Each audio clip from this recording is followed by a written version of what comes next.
My name is Ghada Aldosary, and I'm here today to tell you more about what I do as a medical physicist and why radiation is my super strength. You probably already know who physicists are. They are scientists who are experts in physics. And I'm sure you've heard the term medical before, but you may be wondering, what exactly is a medical physicist and what do they do? Well, a medical physicist is a scientist who uses their knowledge of physics in medical applications.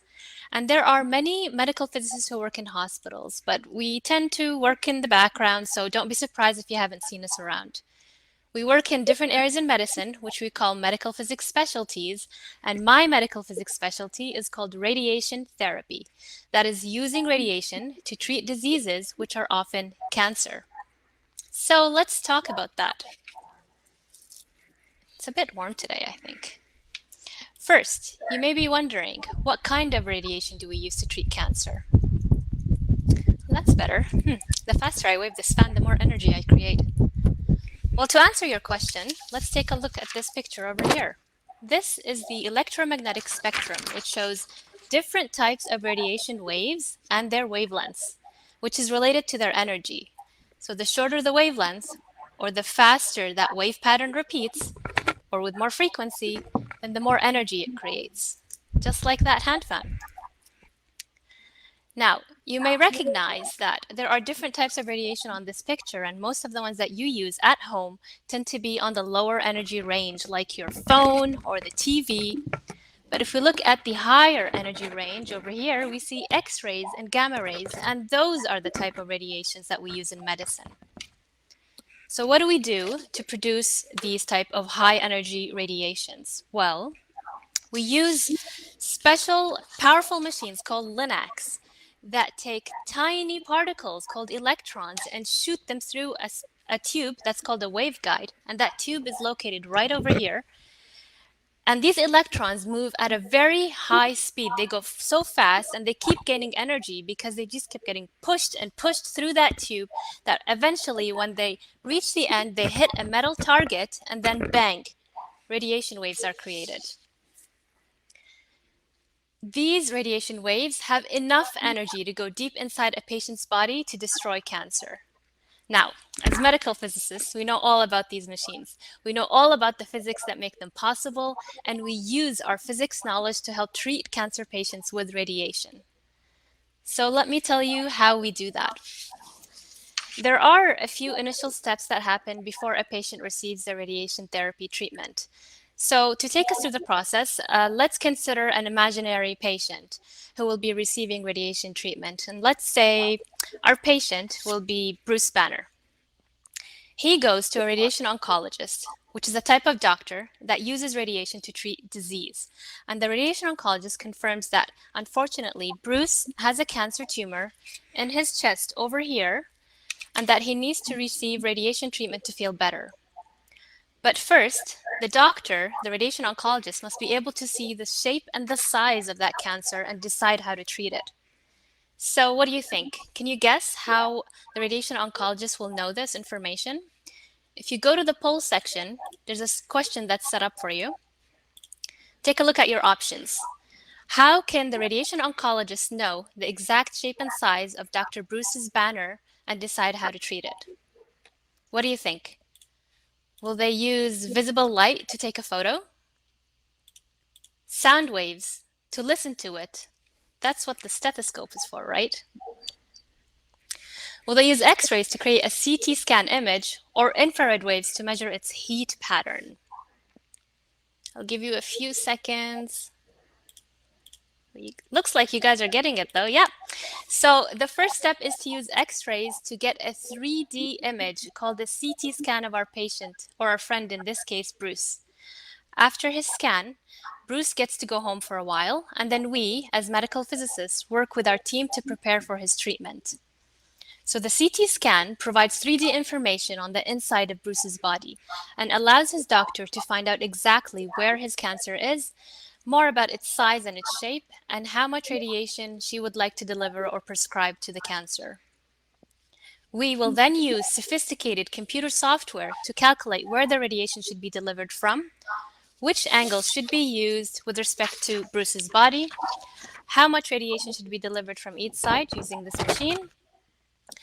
And we do all of this to ensure that Bruce's cancer receives the radiation prescribed by his doctor and that any nearby healthy organs are kept safe and stay healthy. We call this process the treatment planning process, and it's based on physics calculations that model how radiation is absorbed in different parts of the body. And the calculation results are different for every patient because we're all made up differently, we all look different, and every one of us has a different body shape and size, and a cancer type that can also change for these patients. So all these factors are important to consider. The CT scan gives us all the information we need to account for these differences. And every patient will then have a customized treatment plan depending on their case. So in this case, Bruce gets his own special radiation treatment plan. And the radiation treatment plan is also used to tell our LINAC how it should deliver the radiation for a specific patient. So it's kind of like providing a set of instructions. Medical physicists perform tests to make sure that these machines are listening well to our set of instructions and that they follow them carefully. Yes, we tend to be quite demanding in that sense. So it may seem hard to also imagine that these machines, which are very big and quite heavy, are actually very graceful. Medical physicists can make sure that the LINAC can twirl and rotate to deliver radiation to a target with an accuracy of 1 millimeter in size or smaller. Can you imagine? That is the width of a grain of sand. So it takes us several days to do all our planning and tests. Then everything is ready for Bruce to receive his radiation treatment. Now at this point, as medical physicists, we've spent hours and hours testing the treatment plan. We've determined that everything is accurate. We've checked it again, and we've rigorously tested the LINACs to make sure that they function well.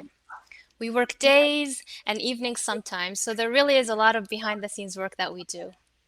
So when Bruce finally comes into the hospital for his treatment, which is a few days after his CT scan, he's welcomed to the treatment room by our team, and they ask him to lay down on the treatment couch in the same way he did for his CT scan to reproduce the same position he was in before. Because remember that CT scan is the 3D map of the inside of his body, and his treatment plan is also based on that 3D map. Now the team is ready. They know where they should treat, and they have a map and a plan, and they've also checked that Bruce is ready for his treatment, so everything is good to go. It only takes a few minutes to deliver his radiation treatment, and just like that, Bruce has received his radiation treatment for the day, and he's ready to continue on. So I told you before that we can deliver radiation to a grain of sand that is 1 millimeter in width.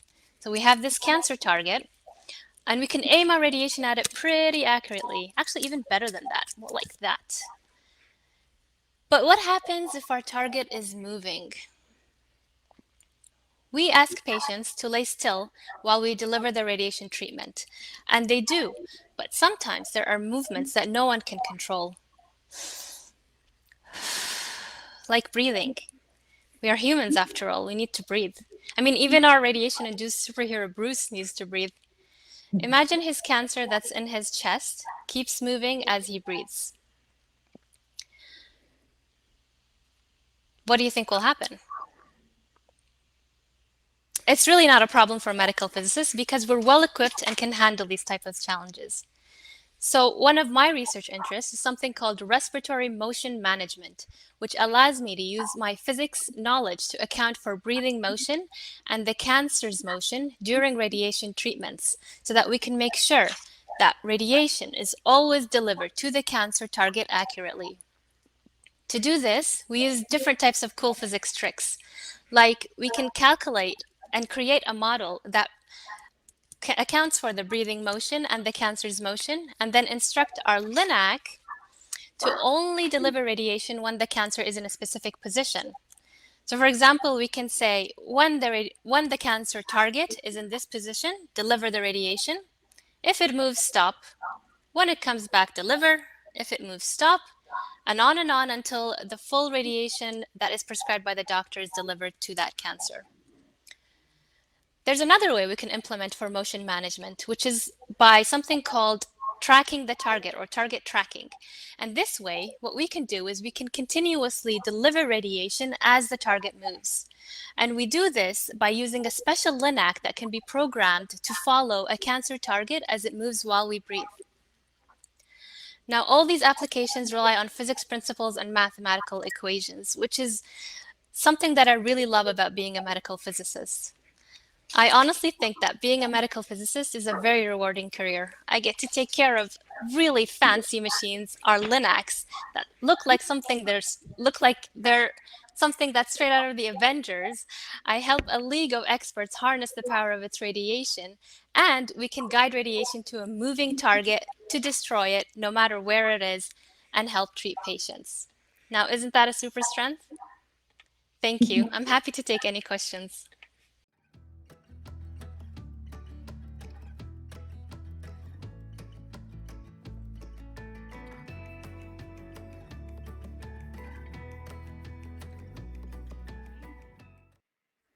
Absolutely.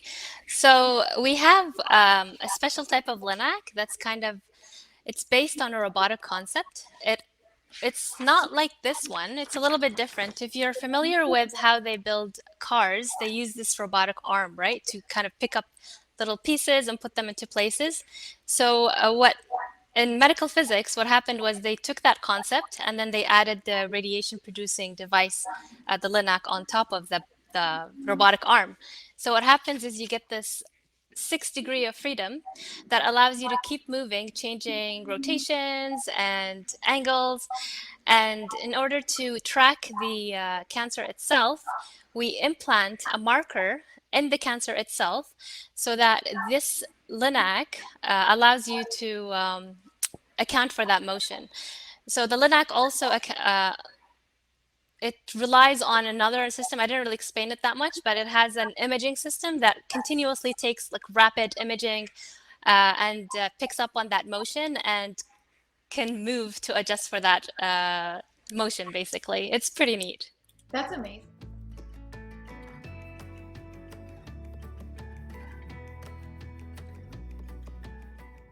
Well, usually we don't treat a single cell. We treat a cancer, which is more of a volume.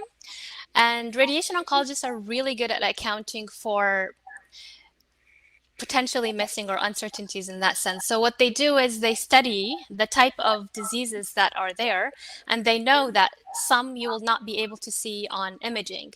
So they account for that by adding a margin. So that's an uncertainty margin on top of your the actual cancer that you can see on imaging. And in that way, the radiation oncologist can plan for a very safe treatment. Thank you.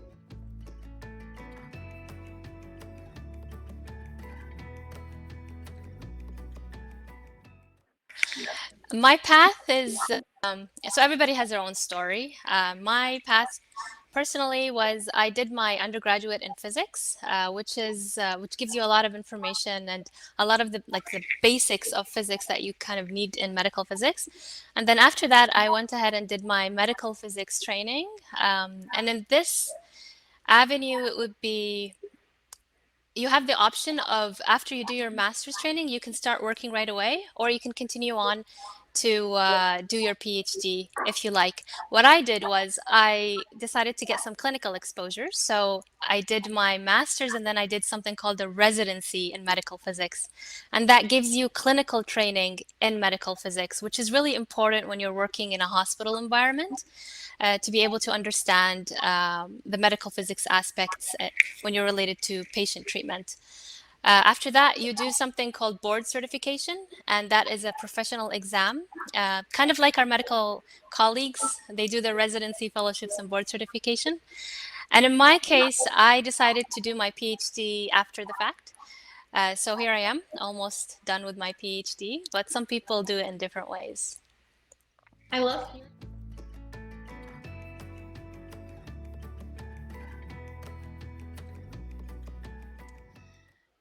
I'm just curious. I just want to keep learning. Even after doing my PhD, I don't think that's the end of it for me. I will continue on to keep learning and with medical physics, the technology is advancing every day. So there's always something interesting and new to dig into and explore. And gain proficiency in. It's a really exciting career. And I have a question for you, maybe while people are typing in their questions. Sure. What would you think? What do you think is? So I showed you a lot of really cool devices, and I spoke a bit about some of the other ones I didn't talk about. But what do you think is one of our favorite tools to use, or something that we often use in the clinic every day? Oh, pop quiz.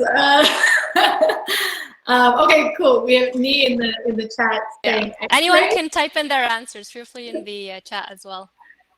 So we got one vote for X-ray. X-ray, okay. I was gonna say like probably some niche computer software. That's my guess. Could be, yeah. You'd be surprised that you guys all probably have it at home too.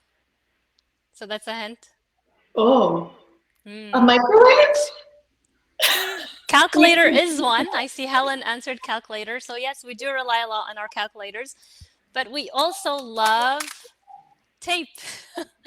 So medical physicists use a lot of tape. I think we have budgets allocated just for tape. We do a lot of, yes, we do, Wang, yes, we do use tape. We have a lot of precise measurements that we do. So we use radiation detectors, and we always make sure that they're always set up in a certain way. And to do that, we actually just rely on good old tape. Like to position people in the machines, you tape the floor kind of thing?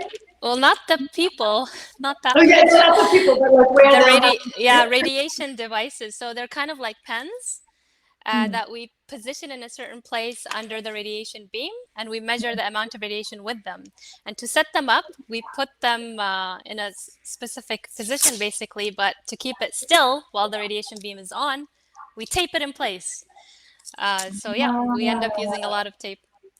I love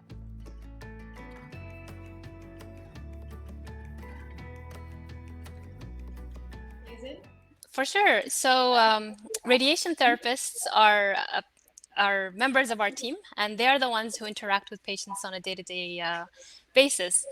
They're really good at dealing with patients and very good at handling kids, for example. So unfortunately, we also have kids sometimes that receive radiation treatments. But to make the experiences more enjoyable for them, some radiation therapists who are artists tend to create radiation therapy masks that are a type of masks that are used to keep the patient still, especially children have to be kept still.